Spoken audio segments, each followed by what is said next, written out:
right, so we are back after a break. I mean, a break on my side. Great to have you here, Andrew, as well. As always, how have you been? Yeah, great to be here. Yeah, I'm hanging in there, man. It's always a journey with being a creator and trying to figure out like how to grow and how to improve. So, uh, yeah, I'm Yeah, or here. just how to take a break or anything, right? So, Yeah, uh, just life is lifing as a business owner, as always. I think, and I think neither of us want to position ourselves as someone floating above the ground saying we know everything, we've enlightened, we've mastered the art and science of business. Because and if anyone's watching this and sees marketing or messaging that says I figured out life, here's the payment link, 10K, make sure you run. Run fast. So yeah, um, just making sure that we stay on topic, because we decided to do a bit more kind of snappier lives that provide more actionable items, but within the next 30 minutes or so. I'm going to talk about something that's related to this as well, which is the length of our content, what to consider, what platforms to use, and what ways we can leverage different lengths of content sizes or content, so we can bring in people, attract, nurture, and then convert people into our programs, into our business, which is, I think, something that maybe a few people are truly clear about, or they are not using strategically the different, short form, long form content types, or they are like both of us who are learning how to be less long winded and be more concise and on point when it comes to creating content. So perhaps, Andrew, you can share a bit about your own journey, struggle, challenges of how you learn to be more concise. I'm still learning. Yeah, it's definitely a challenge. I find myself sometimes trailing off on different tangents or thoughts, and so when communicating, I've got to try to be more concise. And this live helps a lot, to be honest. Practicing, watching myself back, that helps. And then with videos, you have the luxury of editing, but with lives, you don't. Awesome. Yeah. So I think a very much overlooked entrepreneurial skill, which a lot of people may, conceptually know, but they might not actively practice in terms of improving, is communication, right? How we get to the point, how we understand how digital marketing works. A lot of people are like, oh, storytelling, sure, we learned this in English class in the US, but the creative storytelling that people think they know how to do because they've done like essays and everything doesn't work in the digital space, where you literally have 1 second to catch someone's attention. And I think this is especially important in this age of what I call the AI content flood that is expected to, get even worse. I don't know if we should label it as worse, but we're going to be, people are going to be inundated with content that has been optimized with all these different copywriting techniques to lure people in and get people's attention. So learning how, as authentic content creators, learning how to communicate in a way that both catches and holds people's attention until you're able to convert those eyeballs into, you know, um, cash, not in the literal sense. You can, that's what we need to all master. And I'm a bit biased because I teach messaging and communication, but I feel like this is one of the most overlooked aspect of why there are so many talented and experienced coaches and mentors, but there's a disconnect with the audience who's leaning towards more of the beginners, simply because what matters more is not your expertise, but relevance and resonance. So when a creator resonates and is more relevant because they speak to the specific problems, issues, struggles, desires, values that the audience has, they will, win the client. So let's just kind of get into a couple of issues around this. And the first one I want you to talk about is how we want to look at content not as separate pieces. So perhaps, Andrew, you can expand a bit on that too. Do you think should we look at every single content piece as an individual, completely separate item, or is there a better way to go about it? Yeah, I think you want cohesion between your pieces of content. You want to enroll people in your way of thinking. Whatever it is you're teaching often comes with some type of philosophy or approach. And I think it takes repetition and seeing it from different angles for people to fully grasp the full picture. So it's better to stay consistent with that messaging throughout all of your content rather than deviate and confuse people. Exactly. And I think that the important part here is confusion, right? Because a confused client doesn't buy. It's important to be clear, but also to be repetitive in a way that you sprinkle around throughout your content the different elements of what pulls the right people in. And we can't talk about one side of the argument and promote one stuff and then use a long form video to talk about the same thing but give people the opposite advice, because that just would confuse people. And it seems obvious, but not many people really look into like, what is my messaging? What specific problems is my offer actually solving? So I work with a lot of coaches. They are amazing at coaching. They're amazing at getting um, their clients' results, and their clients rave about them. But when it comes to marketing themselves, the first question would be like, so what specific problems does your offer solve? They freeze up. They're like, I don't know, which is already a disconnect, because we need to be able to do that.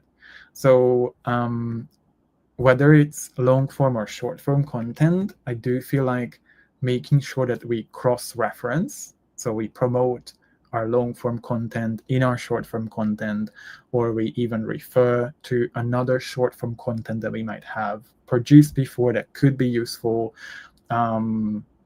I also find it really interesting when someone comes into my DMs, they might have questions, and I know that I have a content piece where I answer those questions as well.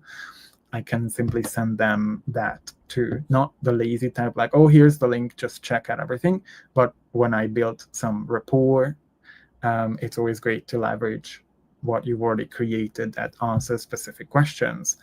And, there's lots of, let's say, options on short form content platforms where you can answer questions of, like, let's say, react to a comment, and then that also links back to the original content piece where the comment was left on, which are all great ways to make sure that your content pieces live in an ecosystem and they're cross-referencing, which I think everyone needs to double down on a lot more now that, views truly matter. Like, not views matter in the sense, but being visible is what matters.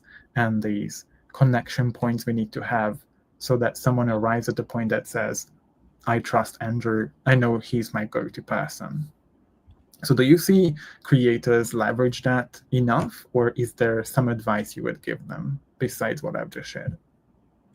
Well, I think it takes time to gain clarity on what your messaging is and how to correctly communicate it to people, from like the thought in your head to the words, to them hearing it, and to them, converting it in their own mind. And then converting that into dollars, right? Yeah, eventually, yeah. But I just think with starting a personal brand or selling an online product, you're forced to learn communication skills that I think most people can go their entire lives without actually learning, especially if they're not in sales. So I think that's just part of the learning curve, and it does take time. It takes practice, because I think once you say something in a video or in a piece of written content, and you see the reaction you get from people, and it's vastly outweighs the reactions you've gotten on previous content, I think you know you're onto something at that point. Yeah, And I think that takes experimentation. true. Uh, Absolutely. And to me, messaging is always evolving because the market is always evolving. There are newcomers coming in, they are filling their space in the market. There are new problems created, like, um, as a messaging coach now, I have to include the importance, or, how do we prioritize or leverage AI? This is something I didn't talk about 2 years ago or 5 years ago.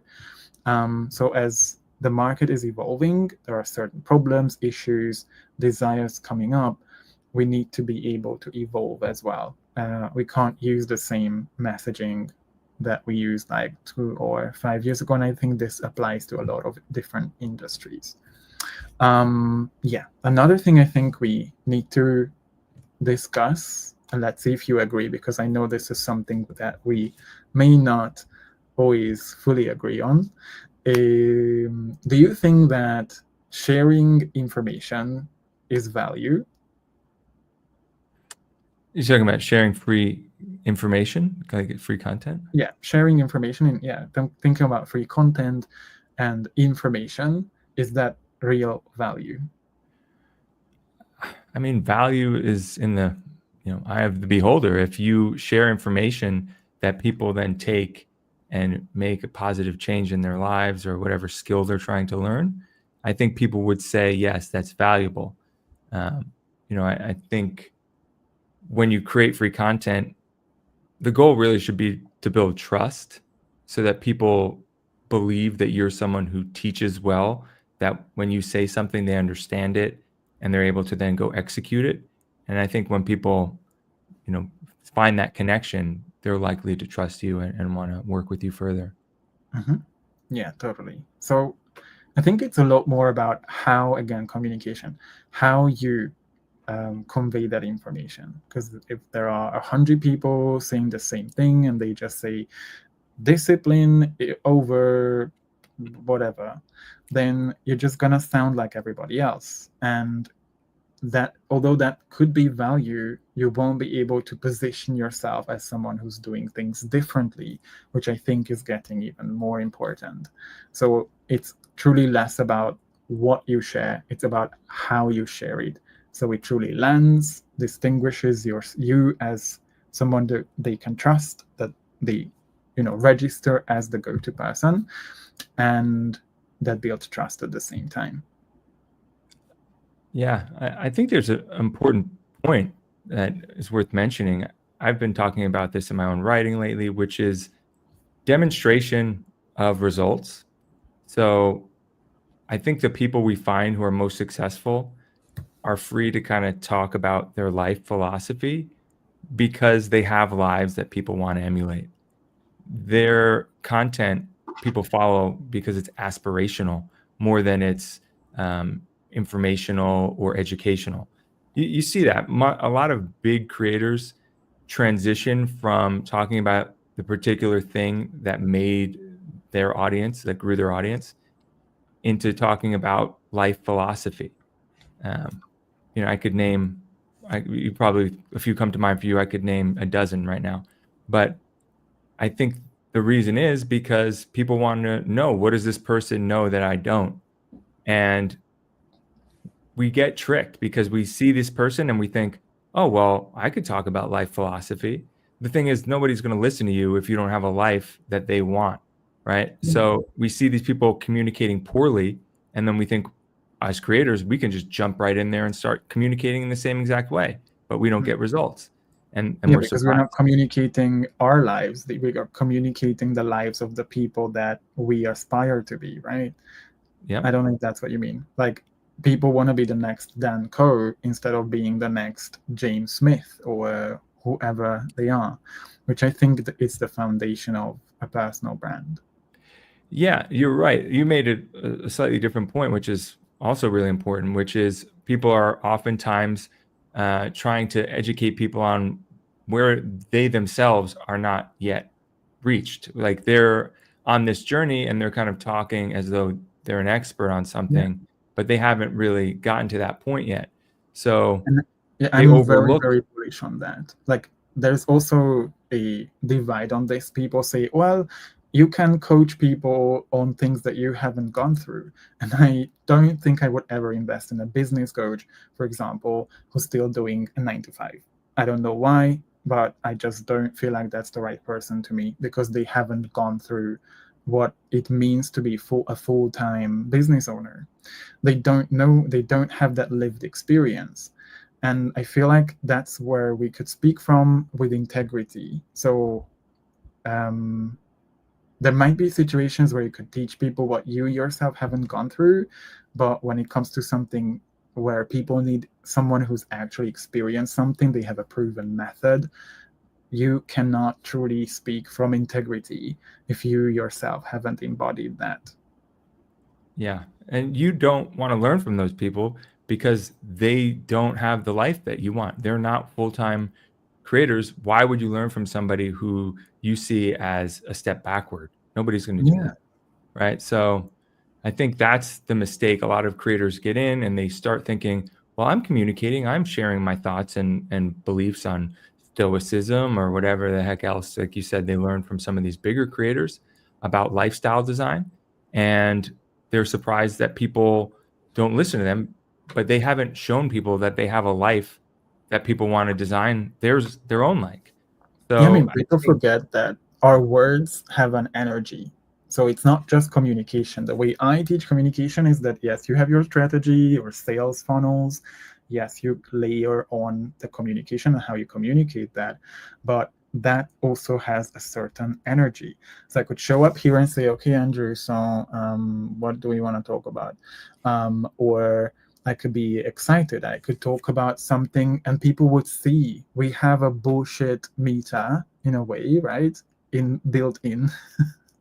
We see when someone, I mean, people who are a bit more conscious, they see when someone is talking about something they haven't lived yet.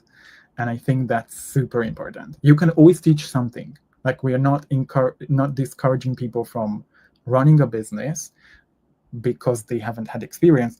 Just teach what you have had personal experience in. And then when you get to that level where you have experience, like you've collected a lot more, you can change your niche. You can create more products. You can coach more people on things that you yourself have also embodied and implemented.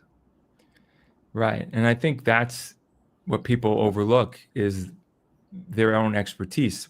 The niche that they should probably be teaching on in the beginning is something in their own life that they probably don't even want to be doing anymore. That's the paradox. Like, Hmm. the thing that you're most qualified to teach when coming into the creator economy is probably your previous career. What are people, most of them, trying to escape coming into the creator economy? Their previous career. So they don't want to talk about it. Yeah, Yeah. right. So yeah, so does that mean, Andrew, you are re-niching to teach like progress software stuff and everything?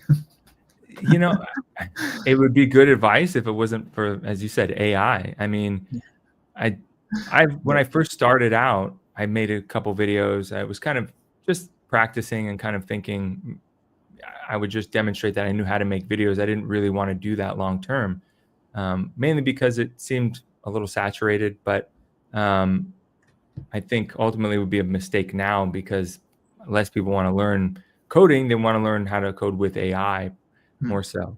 Um, I mean, I could probably make some videos about that that probably would do well because I've done a bit of that myself with my own products. But yeah, I've honestly I've made the mistake that I'm talking about.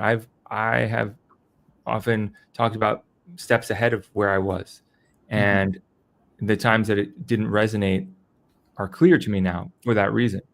Hmm.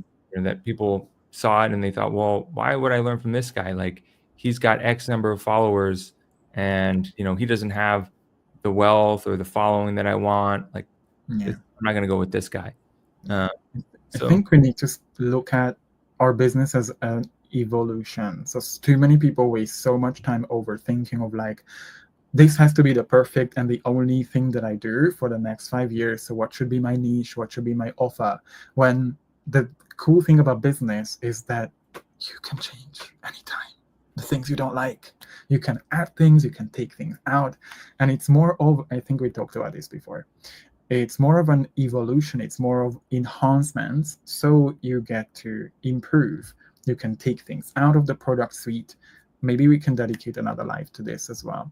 Just to circle back to our main topic, I feel like it's less about the amount of information that you provide, it's more of the energy itself. So you have a clear purpose with that content piece, and you add a layer of your own authenticity and integrity. And the last thing we want to talk about a bit, I think, in more detail, is that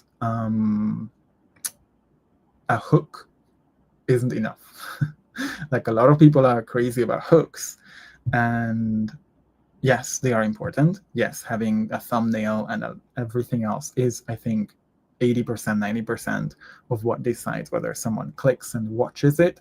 But what do you think about the people who obsess over that and the rest is just shit? Yeah, there's a lot of people who get initial attention off of getting good at hooks or getting good at storytelling, but I don't think they get conversion. I don't think they have a lot of customers, because ultimately all they demonstrate proficiency in is hooks and teaching that. So How to sometimes grab they'll get some attention. customers that want to learn that, but I don't think they'll like get long-term Yeah. business. And I think the mistake people make is that because they see how many followers and how many likes and views these people get, they assume they make a lot of money, and then they copy the same thing. So then you will have copycats of the same hooks, the same format, sometimes the entire script, and people wonder why they are not making money, because you have no proof how well their business is doing. Just because they share Stripe screenshots or just because you see someone having millions of followers does not mean anything. And I've seen this. I've worked with people who came to me and they said, I have 300,000 followers. I've been posting consistently like 5 times a day. I don't know why, but people are not buying my $27 product, right? And I'm like, so let's look at your sales like system. Are you funneling people in? Are you speaking to the right people? So yes, virality can help and it can boost your business, but only if you go viral in front of the right audience. Yeah. Which I think is important to mention. Yeah. Um, any parting thoughts when it comes to like content length and how we can make sure that we attract and then convert the right people? Something from your own experience. Well, I look at short form content as a way to boost awareness. So, I post shorts. My strategy lately on YouTube has been shorts, and that's just been trying to familiarize people with me, grow my overall reach. And then long form is sort of more building rapport, building trust with people, giving them what I hope is value in the video, something that they can take and use and find improve some area of their life. So I look at long and short form content as two different levels, I guess, of that funnel. Um, Yeah. so it's more of a It's about consideration phase rather than the awareness phase with the short form. true. It's really about becoming aware of the fact that you need to sell not just your paid product. You need to sell people on the hook, on the title, on watching the entire stuff, on even listening to your next sentence. Because people are so busy, they have so many options, they have so many different things they have to do, that if you're not quote unquote selling, as in building a demand for what comes next, you can't be surprised that you're not making sales. And I think this is one of the most overlooked parts of the message that says, oh, you just have to be yourself. And then, expect people to just, come in droves. Yeah. I mean, I'll continue to hammer that point I made earlier, which is you need to demonstrate success in whatever you're trying to sell or teach. People want evidence rather than information, because there's no shortage of content now. We've got a flood of content. We're just going to keep getting more and more. as AI makes it easier for people to create content quickly and cheaply. There's information and there's evidence. And if you're just giving people information, but you don't demonstrate evidence of either your own success or your client's success, they're not going to see you as the person who's the authority. Yeah, absolutely. And success is relative. So before anybody misunderstands what Andrew is saying, what we mean is a result that you have had, that you embody, a type of person with values that you already embody, because that's what people aspire to be. If that success means that I've, found clients for $500 per month or whatever, then that is success. There is going to be people who will look at you as aspirational, as somebody that they want to be. So if success to you is, I've done a year of running my business and I'm helping small business owners in their first year of running a business, to me, that's success. Yeah. Yeah, we all have our own definitions, and I like that one. I would agree with that. Awesome. Cool. Yeah. So, Snappy Live, we're still learning how to make sure that it's concise, but thank you so much for William's comment. I do agree. I think Andrew puts a lot of effort in his shorts, so keep them coming. You get the feedback now. Even without feedback, you should know that you're making a difference. So thank you, Andrew, for joining. And everybody, let's get a lot more conscious and strategic about how we create content, because if you truly want to serve value, concise but on point and clear is just as much value as an in-depth something that you might provide. So thank you so much for anyone watching, either the live or the replay. See you guys next week.